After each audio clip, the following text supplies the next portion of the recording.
Hey friends, keyword research is really important. This is basically what we do to help people find your book. And a keyword, just to briefly explain it, can be either a short tail keyword or a long tail keyword. Okay, now a word like soap is literally just a word. That would be a keyword. Now, as you can see, I have an AMZ suggestion expander, which is a free tool that you can download from the Chrome Web Store. It's an extension that you can add on to your web browser.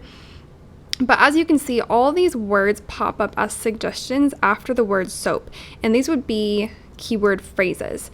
Okay, and this would be kind of more of a short tail keyword because it's just 2 words. But as we get farther to the right, you see stuff that gets a lot longer. So soap and shampoo dispenser for shower wall mount. That's very specific and very long. This is called a long tail keyword. And this is important because when we're looking for keywords that are going to be profitable, we need keywords that are low competition, that people are still searching for. And typically when you have a long tail keyword like this, it's going to be lower competition, but you're still going to possibly make some good profits off of it. Okay, so that's a brief overview of what keywords are in general. There's going to be one tool that we're going to be using today, and there are actually ways to get some of these tools for free. Like I said, the AMZ suggestion expander, that's free, and I would actually suggest getting that, but we're not going to go over this tool because with Helium 10, with the Helium 10 tool, you're actually going to get a much more powerful version of this within Helium 10. So let's go over to the Chrome Web Store and just type in Helium 10.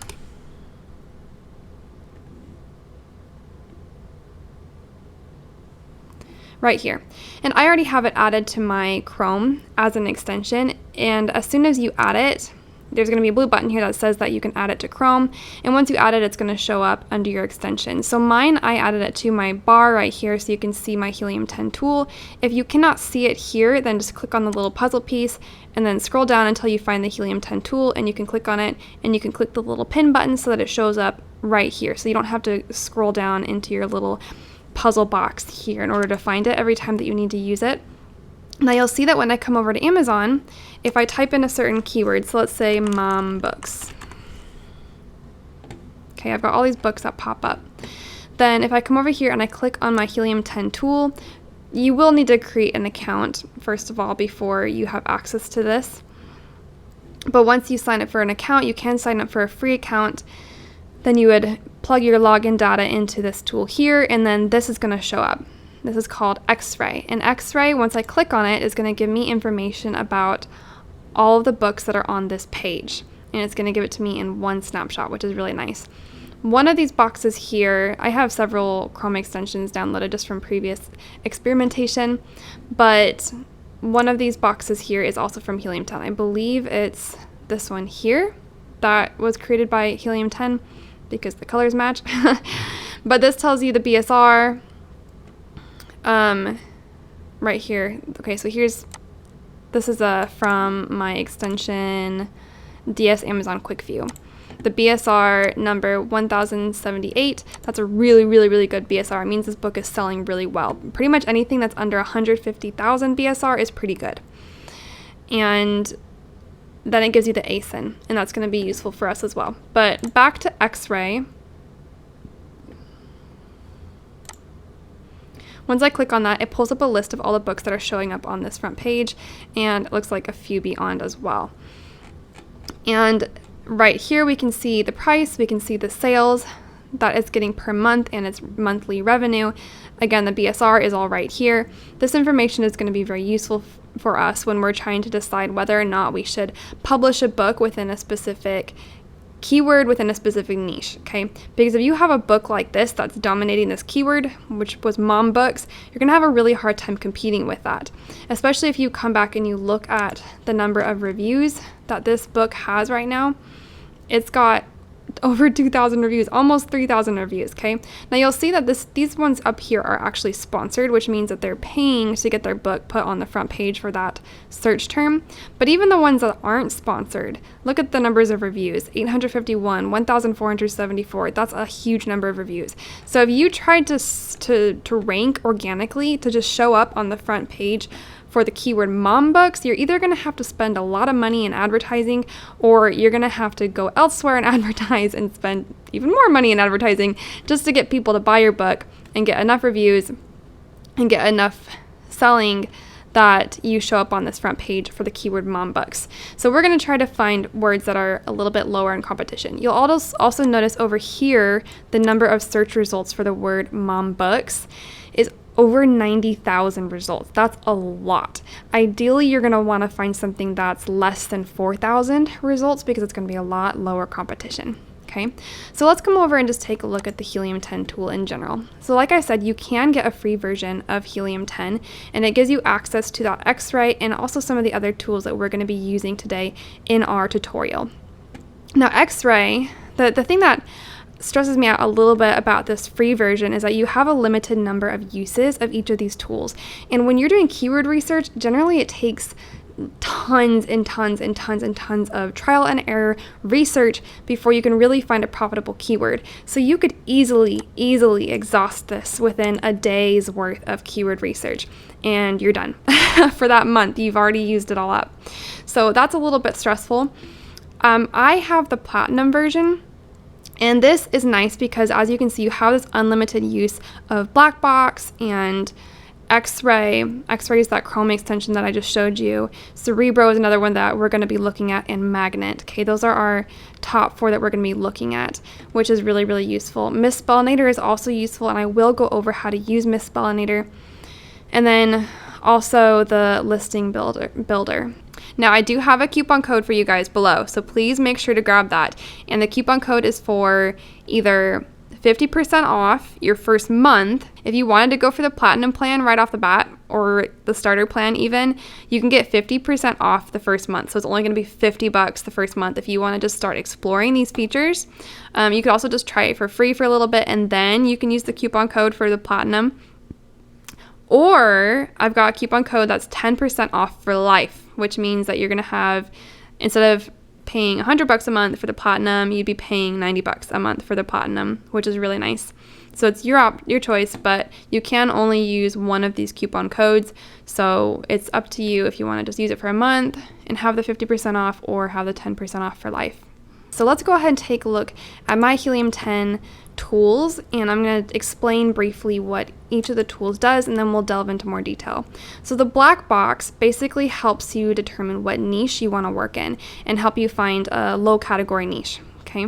Cerebro is reverse product lookup. That means that you're going to take the ASIN back here. If I find a book that I'd like to stand beside in my publishing business, then I can copy the ASIN right here, and then I'd come over to Cerebro, plug it in, and then I can actually see all the keywords that that book is ranking for, and then I can just take all those keywords, I can copy them and put them in my Amazon ads, and boom, I already have all these keywords that they've probably done research for, or that they're ranking for through Amazon's recommendations, which is so much quicker than trying to find your own keywords.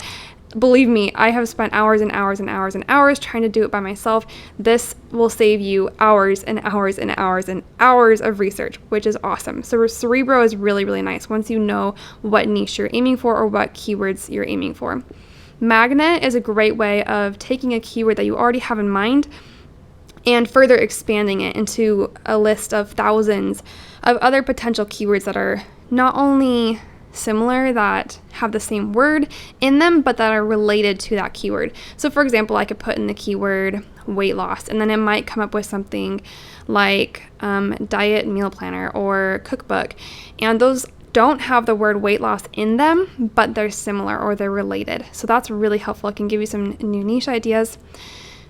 And then the Mispellinator just helps you find common misspellings of some of your keywords, and that's just something that you can plug in to your Amazon ads, and these are typically going to be lower cost, obviously lower competition keywords that you could mess around with and see if they work, because sometimes people misspell things when they're typing them into Amazon. So that's pretty useful as well. And as I said before, the listing builder we're also going to take a look at. So let's start first with Blackbox. Now this is Blackbox right here, and if I have an idea of what sort of category I want to go into. Obviously, we're taking a look at books because we do publishing.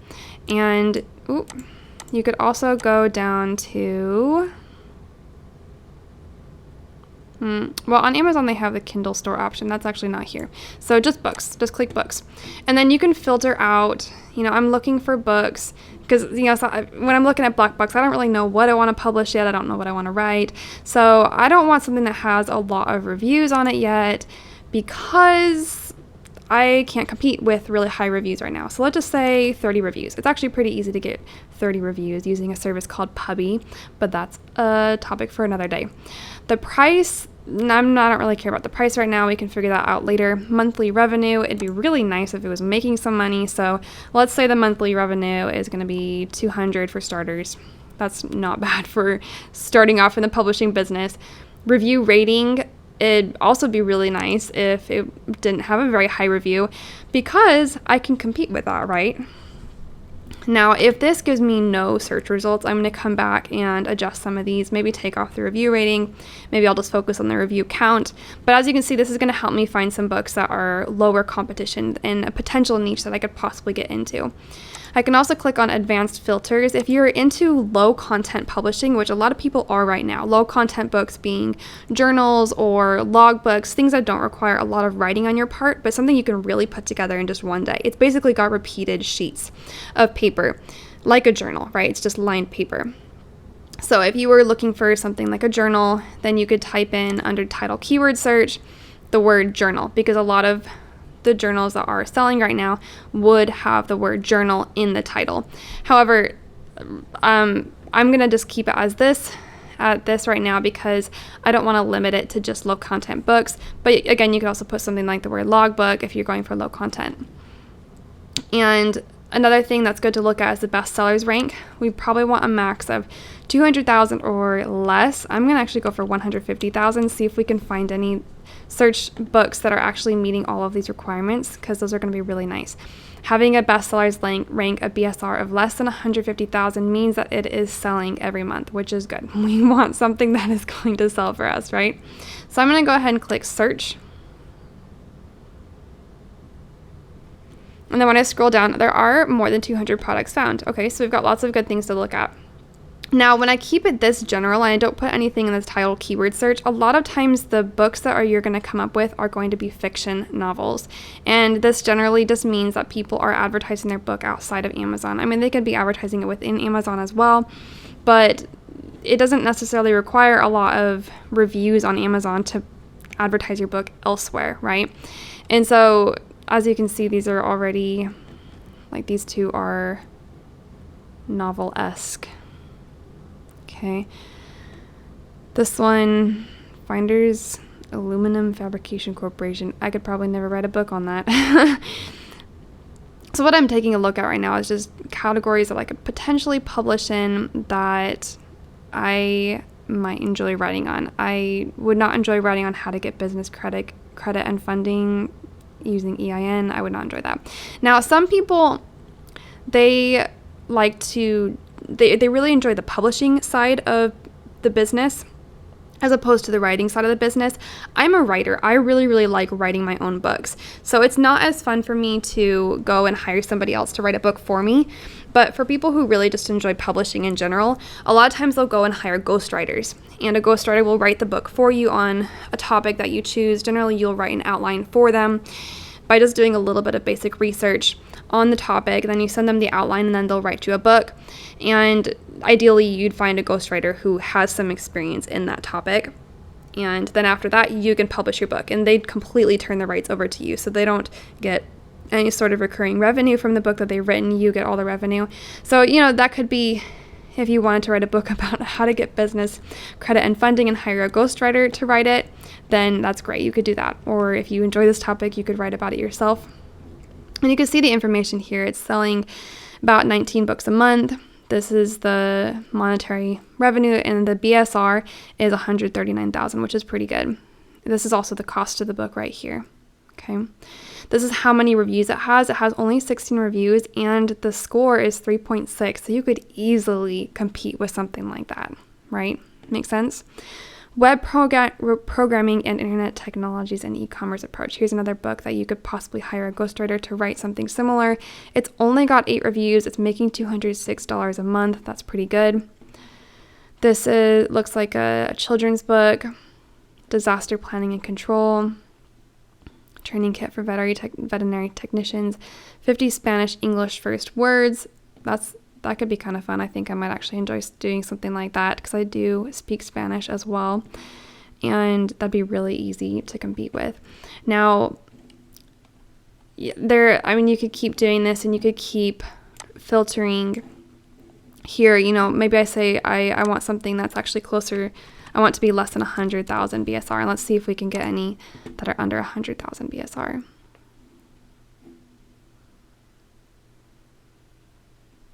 Still over 200 products. Wow, that's pretty good.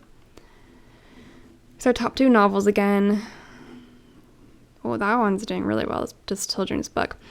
But the children's book, the other thing that I think is really important to take note of is we need to know if this book is selling because of the keywords or because of searches on Amazon, or because this book is being sold elsewhere, or like this author is already well known outside of Amazon. And so sometimes I'll just come over here to the 3 dots right here, and this will just take me to the product page on Amazon, and then I can do a little bit of research about the author. And I'm not going to do a lot of that right now, but see, her name is Sarah Mazer. I can click on her author profile here, and I can also do a Google search for Sarah Mazer. And this was really enlightening when I was doing a search on journals to kind of experiment with Blackbox, because I entered in some of these search items here, and I found this journal that was just selling like crazy, and it had almost no reviews. In fact, I think it had 0 reviews, and yet it was making tons and tons of money. And I was like, oh, this would be such a crazy profitable niche. But I did a little bit of research on the person who made the journal, and I found out that he is actually a very popular podcaster. So it's not the niche that's doing well, it's him that's doing well. Okay, he's selling his books through his podcast.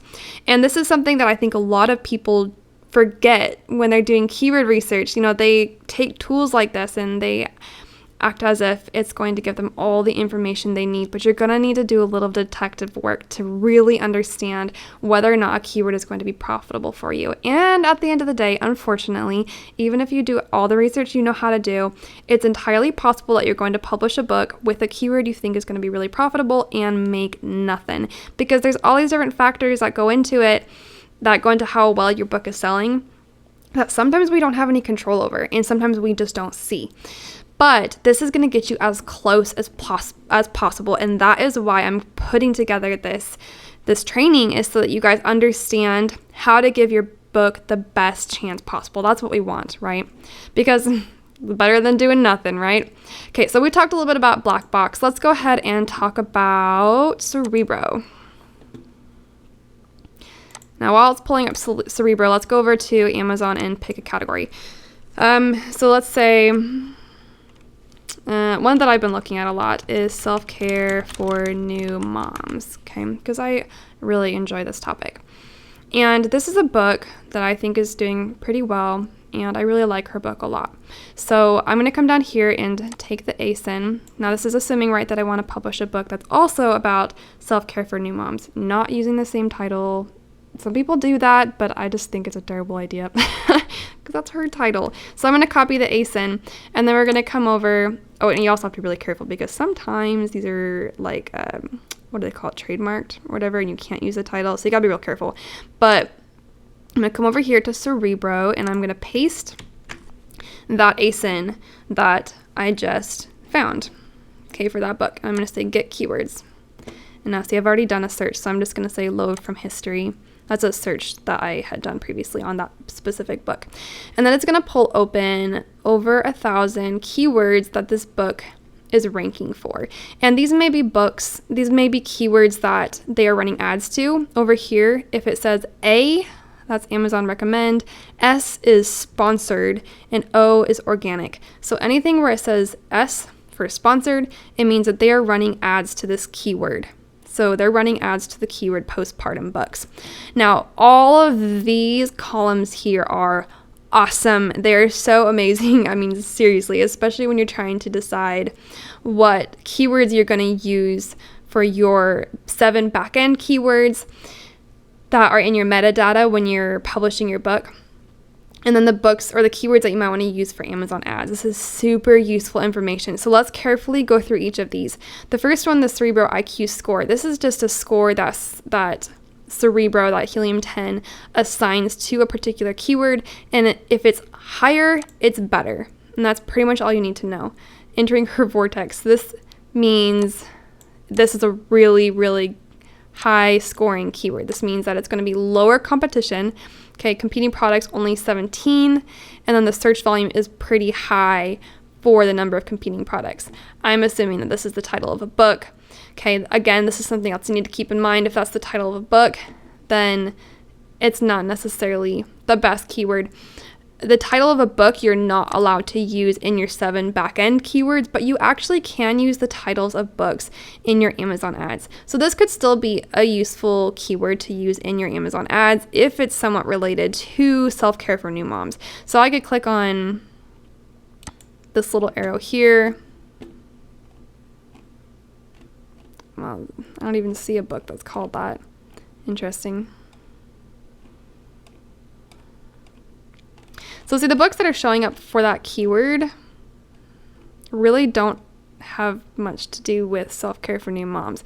So that's probably not the best keyword for me to use. Good housekeeping, amazing science. I can see that relating. Okay, so these are Gentle Baby's Essential Oil book. Gentle Birth, that's hypnobirthing, but that is related to self-care for new moms, right? If somebody's looking for this keyword, they may also be looking for some sort of self-care for new moms book. So this could be a really good keyword to use. Now, Gentle Birth, I think, is the title of a book. No. Okay, and this is actually really important to note as well, is that most of the time when people go onto Amazon, they can search. See right here, I'm clicking on this down arrow. They can search within the books category. It's not showing up right now because Amazon is being dumb. Okay, there we go, books. So they can click on books and then search within the books category.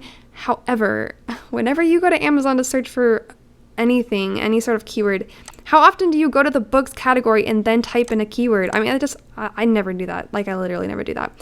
Unless I really, really am looking for a book, okay? So most of the time when people come to Amazon, they're not going to type in book and then some sort of keyword. They're just looking for whatever it is that's on their mind. So if they're looking for the keyword gentle birth, they're just going to type it in there and hit enter, okay? And as you can see, under all, books aren't even showing up. These are other products that are related to gentle birth. And so in order for you to get your book placed or ranked for this keyword, that's going to be really hard because you're competing with all these products, not just books. So another thing to keep in mind, right? Even though Cerebro here does say that that's a high quality keyword, sometimes it's good to double check and see what's actually showing up for gentle birth. Okay, another good thing to keep in mind. Now, search volume, you can also filter for search volume. As you can see, I'm just clicking on it. If I click on this one, it's going to sort for the search volume trend, okay?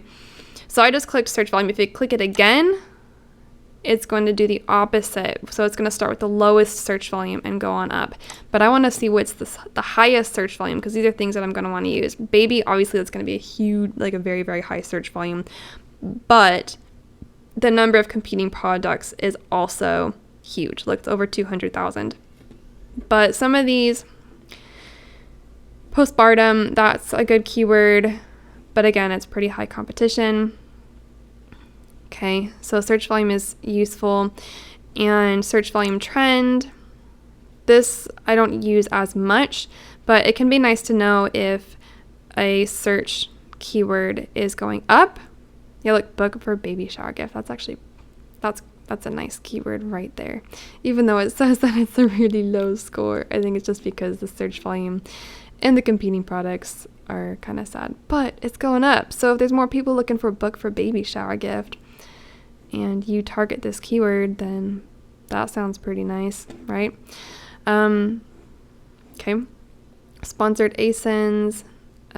Don't really use that very much. It just says number of ASINs detected running sponsored ads recently in search results associated with this keyword phrase. So there's 131 people running ads to book for baby shower gift.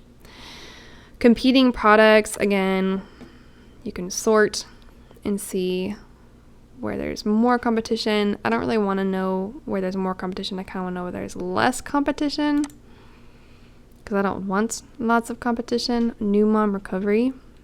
That's pretty specific to self-care for new moms. That could be a good keyword.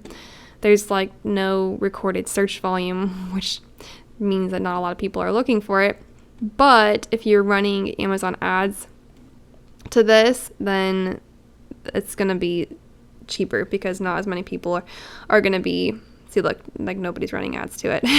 So if you're the only one running ads to it, then you're going to show up for this keyword a lot. And I'm going to say that is one keyword, one Amazon ads strategy is that I can sort for competing products, lowest to highest. Then if I click here, it will select all of the keywords on this first page, which is 50 keywords. And all of these, this doesn't mean that there's no search volume. It doesn't mean that nobody's looking for it, okay? If nobody was looking for it, this wouldn't even be a keyword option. It wouldn't. It just means that very, very, very few people are looking for it. So what you can do is you can copy all of these that have like virtually no search volume, but also no competition, as you can see. And then you can plug them into your Amazon ads and then just keep the Amazon ad cost per click really low. So make it like 10 cents. And you might find some sales from that are inexpensive because you don't have to pay as much because you're not competing, right?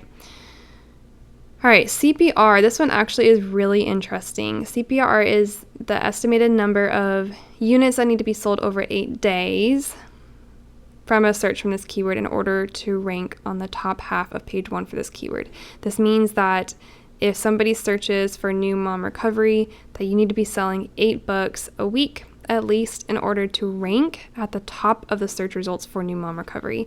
8 is the lowest number that it gives you, and I think it's just because like it's like one more than one book a day, something like that. And that's pretty easy, okay? So the lower the CPR, the easier it's going to be for you to rank for this keyword. That's really important. And let me just explain that a little bit more right now.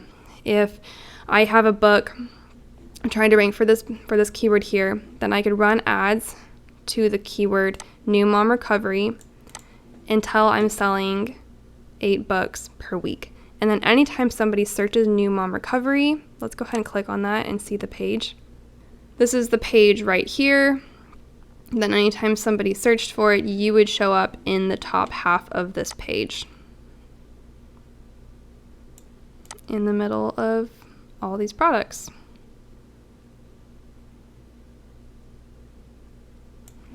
As you can see, Self-Care for New Moms, our book that we were looking at, actually shows up on this page.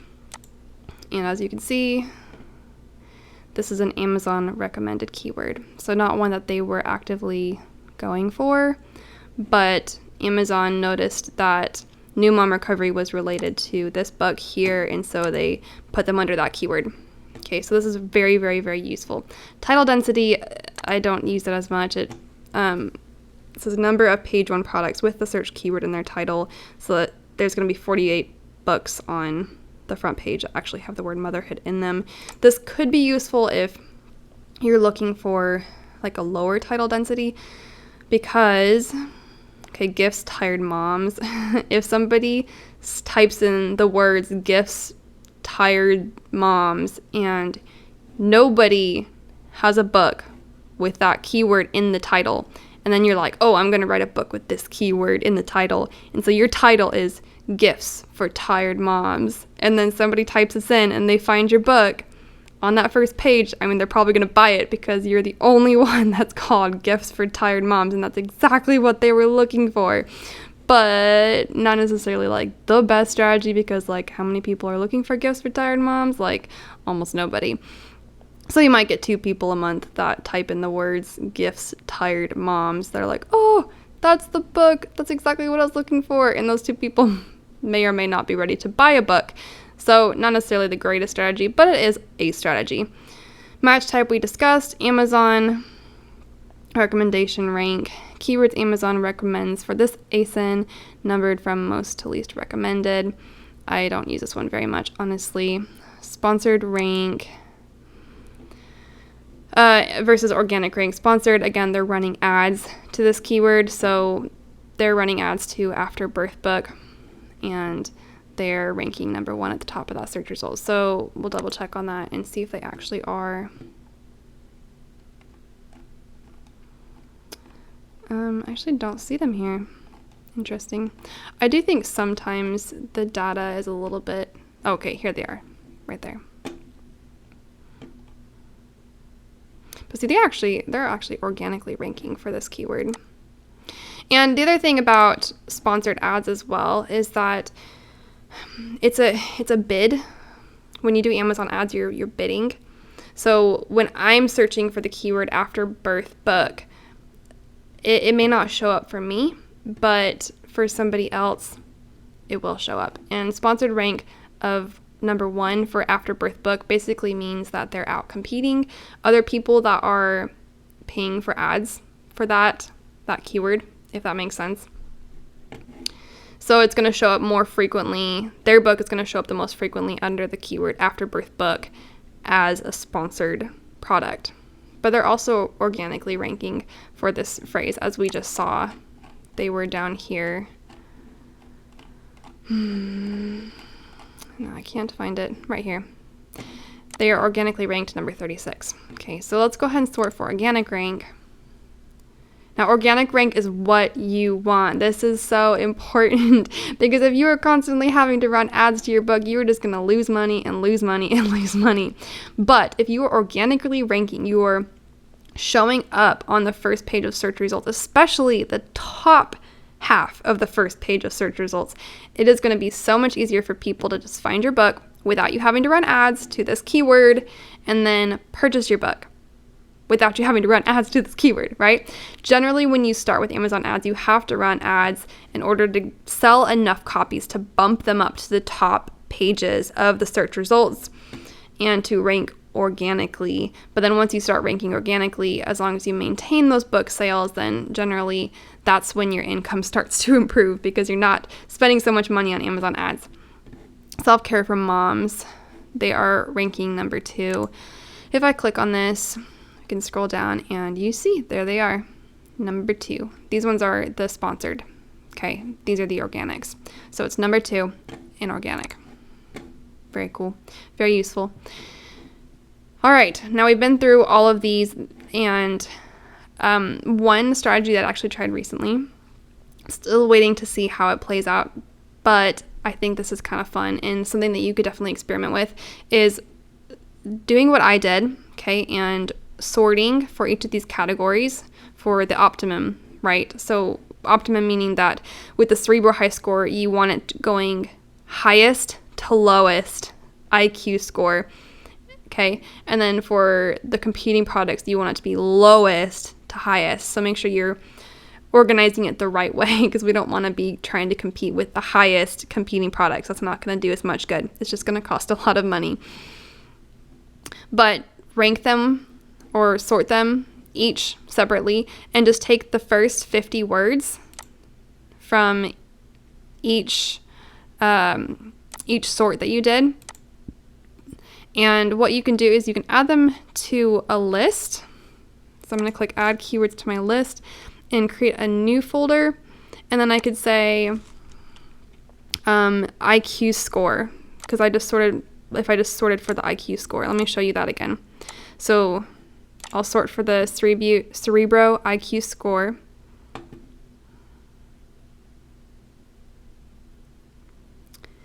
And then select the first 50.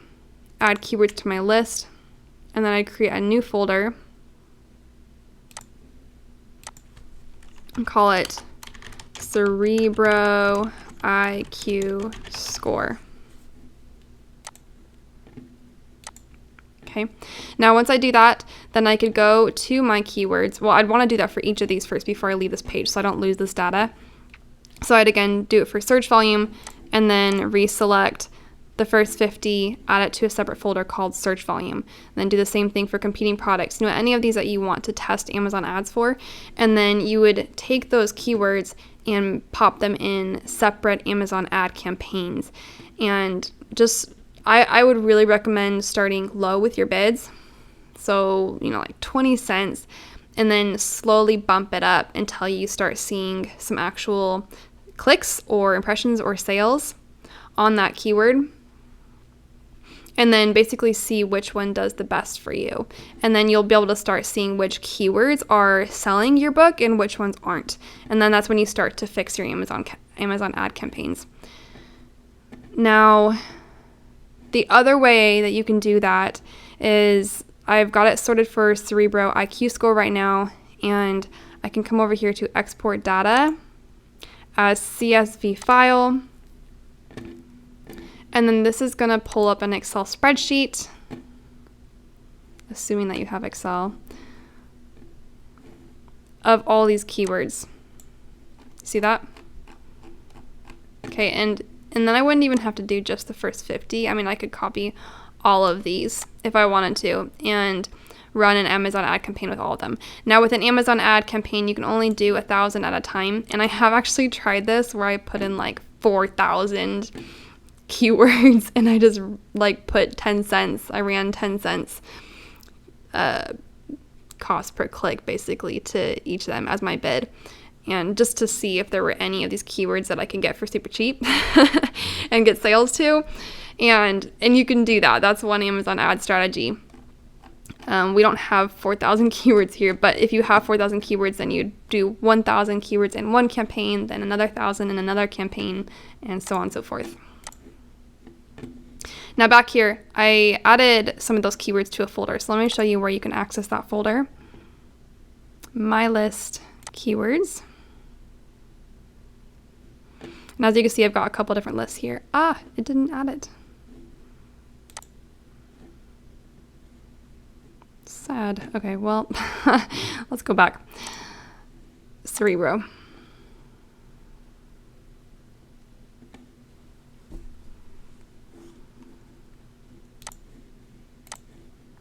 Ugh, what am I doing?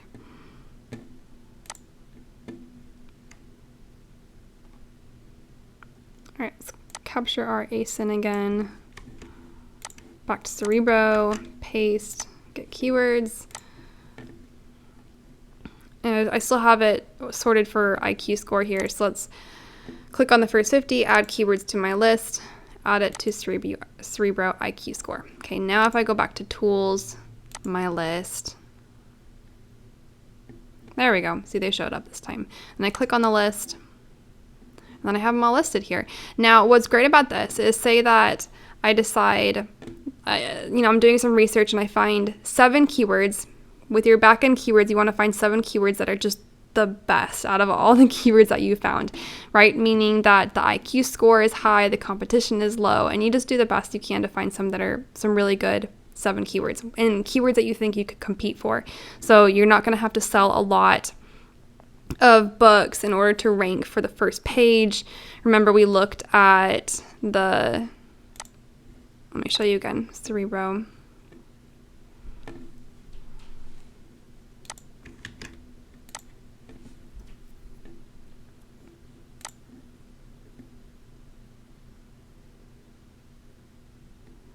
We looked at the CPR here.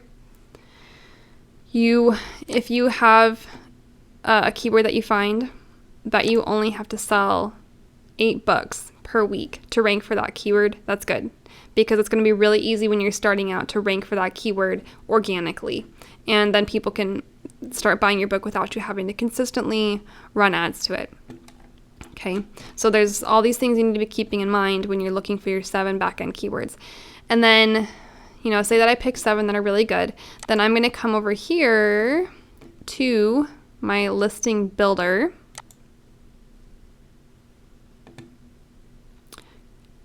And create from scratch. Okay, so then we're going to just say start building. And I'm going to use my Cerebro IQ score keywords that I just created.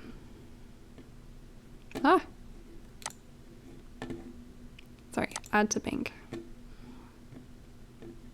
There we go. Now you see I clicked the little plus button to add to bank. Okay, then that's step one. Then I'm going to say next.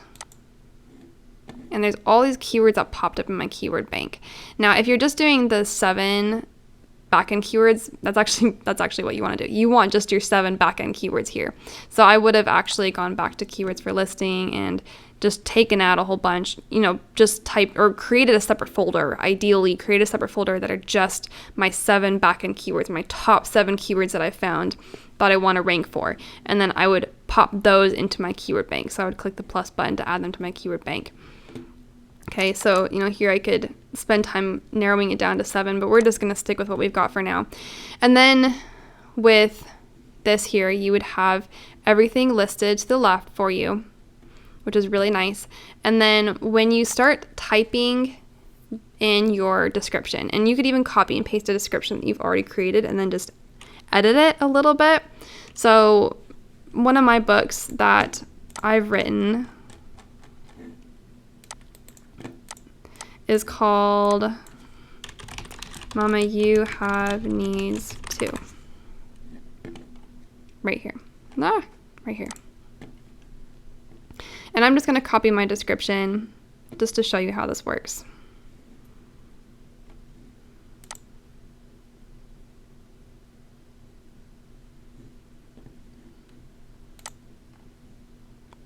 Okay, it's kind of long. Let's go ahead and copy that. Then come back over to Listing Builder. This is the product title, and my title is obviously Mama, You Have Needs Too, but if I'm trying to include my keywords, then we can call it the pregnancy book. And see how it crossed those out because I used the words pregnancy and book. And what this is doing, if I am using 7, like I said, I should just have 7 keywords here. And if I've used those 7 keywords well within my title and my bullet points, it basically tells Amazon that those keywords are actually good keywords for my book. And let me show you my KDP account so that you can see how this works.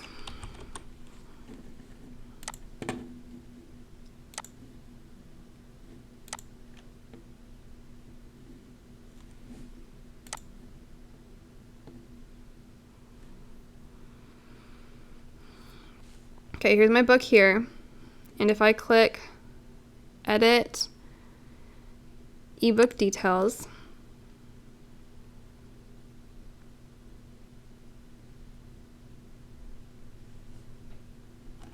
then I scroll down, I've got my 7 backend keywords. These are the keywords that I've been talking about. Now, don't look at mine because this is old keyword research that I did, okay, without Helium 10, and like I said, it took me hours to find these, and they're not even that great. They're really not high quality keywords, so don't try to mimic these by any means. But ideally, I would put in my top 7 keywords right here, and then coming back over to my optimizer, then I would use those 7 keywords. Now, if I'm putting in a bunch of random keywords that are great keywords, but they're not actually related to my book, then they're actually not going to do me any good. I'm not ever going to rank for those categories because people who find my book under a keyword, so say that I type the word computer science right here. Obviously, computer science is not anywhere related to the book that I wrote about moms and postpartum health, right? So Amazon's not going to rank me for that category, that keyword. Anytime that somebody types in the word computer science, they're not going to find my book. It's not going to show up. So these backend keywords end up doing nothing for me. So you want to tell Amazon, you want to help them out as much as you can and show Amazon, prove to Amazon that your keywords here are actually relevant to the book that you wrote, which is exactly what we're doing with our listing builder. Okay, if our title has keywords in it, that's great. But a lot of times you're going to be a little creative with your title and it's not necessarily going to have these keywords in it. So let's at least have it in our description. Okay. Now these bullet points, these are kind of help us formulate our description, but I'm just going to come right down here to description and paste the description that I already created. And then I can see look at highlights, all the keywords that I used. Okay, now let's say that book, pregnancy, postpartum guide, 1, 2, 3, 4, 5, 6, 7, that these were my 7 backend keywords. Then boom, I'm done. I already included those in my listing. Having them in my listing a little bit more than once can be helpful. It doesn't necessarily mean that you're going to rank better for that keyword. Amazon has actually explained that putting more of a keyword within your title or description does not improve your ranking. Again, it just helps Amazon know that those keywords are applicable to your book.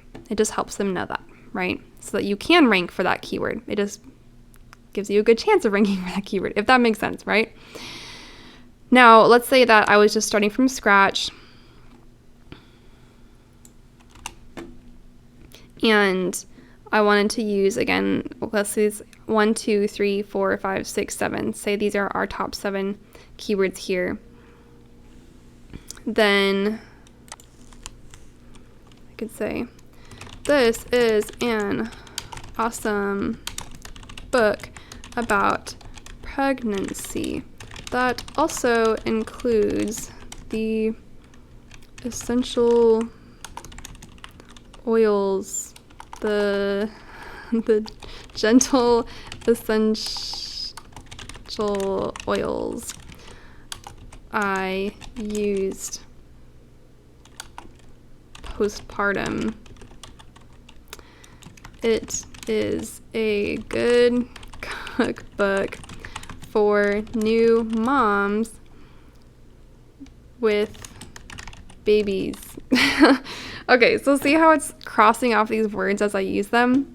Obviously, this is the worst description ever, and it has nothing to do with my book. But this is exactly how you would do it. I wouldn't want one of my words, my keywords, to be essential if it's going to be paired with essential oils. My book has nothing to do with essential oils, but obviously this is just an example. So this is really cool. I love this tool. It's really cool because normally when I'm typing my description, it's kind of hard to keep track of the keywords that I'm using.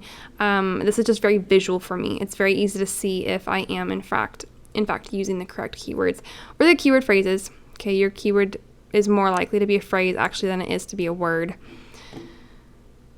as we talked about before. Okay. And then it also gives you this cool little listing analysis. Super nice. Okay. This is going to help optimize your listing so that it does rank higher in search results or is more likely to rank for keywords. Title does not contain symbols or emojis. Yeah, don't do that. Title contains 150 plus characters. So they're saying that having a longer title is good. This really depends. So having a longer title with more keywords is going to help you rank for certain keywords, yes, but sometimes having a shorter title is actually better for clarity, which means that your book is going to be more eye-catching in a sense that people will latch onto your book easily. So that depends. 5+ bullet points. These are the bullet points up here, right? And then when you've added everything together, say, this is the best baby book ever. And I've looked through all of these to make sure my listing is good. Then I'd say finish. And then ta-da, I've got this little thing right here that I can edit, which is cool. And then I can export it as well. But that just helps me to know if my listing is optimized, and it's really, really a very useful tool. There's so much that goes into whether or not your book is going to rank for certain keywords, and this is just a great way to make sure that your book is optimized and ready to go. Let's take a quick look at Magnet. Magnet is where I can type in a keyword like, I'm just going to say postpartum health, and then say get keywords. It takes a little while for it to think about it because it's not just getting keywords that have the word postpartum health in them, but it's also getting keywords that are related or keyword phrases that are related. And as you can see, there are over 4,000 keywords. So this is what I was talking about. I came here to Magnet and I literally started 4 separate Amazon ad campaigns using all the keywords with from a specific search, okay? Just to see if I could get any that were kind of low cost for me. And you can do the same thing as we did before, where I can filter or organize them according to certain search terms or topics here. So I could rank it for magnet IQ score, search volume, trend, sponsored, competing products, all this stuff, okay? Really, really useful. And like I said, this can give you some really great ideas for good quality keywords. And this is really a great place to look for your 7 backend keywords. Really, really, really good. Wow, that's really high. Look, 381,000 magnet IQ score. That's crazy. It's only got 1 competing product. It's probably the title. Collagen powder, that doesn't really relate. Now, if I'm finding that a lot of these just really don't relate to postpartum health and I want something that actually has the word postpartum in it, then I can go down here to advanced filters, and I could type in here postpartum, show phrases that contain postpartum, and then click apply, and it's going to show me only phrases that have the word postpartum in it. So I can do that still, but it's nice to kind of get some ideas of other related words as well. Then you can also have a max search volume, a minimum search volume, a minimum IQ score. Those are really useful as well. Okay, that's magnet. Mispellinator, let's take a quick look at that as well. And this is where I'd say, okay, if one of my 7 backend keywords, or one of the keywords that I'm interested in, is self-care for new moms, and you can type or paste a whole bunch of keywords in here, but I'm just going to do that one and click prepare. And I want to have all of these selected. Then click find misspellings.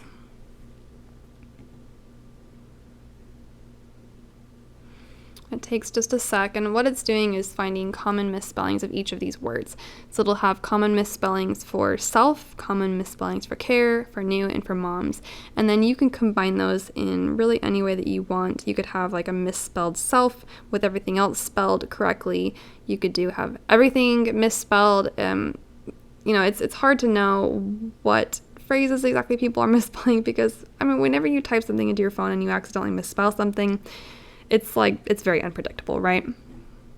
But these are some inexpensive phrases essentially that you could run Amazon ads to as well.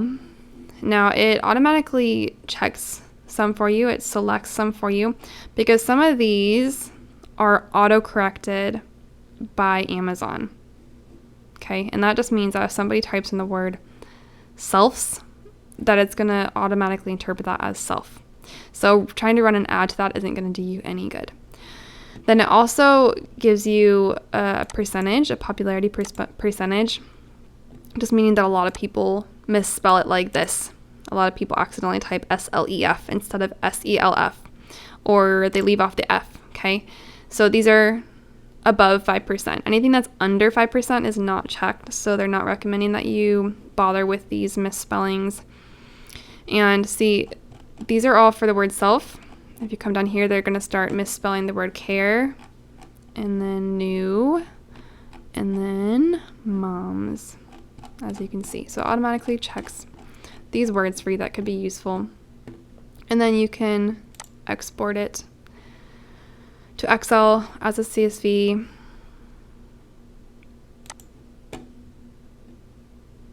Selected misspells. And then I can add these to my Amazon ad campaigns. And like I said, you'd probably want to combine these, because if somebody just types in the word SEL in Amazon, they're probably not looking for self-care for new moms. So I'd do like self-care for new moms, just kind of combine them in ways that make sense. Pretty simple. And those are the main features that I wanted to go over that are really helpful for publishing on Amazon. Now, if you have any questions, please feel free to reach out to me. Keyword research it can be really complex, but I hope this helps simplify things for you a little bit.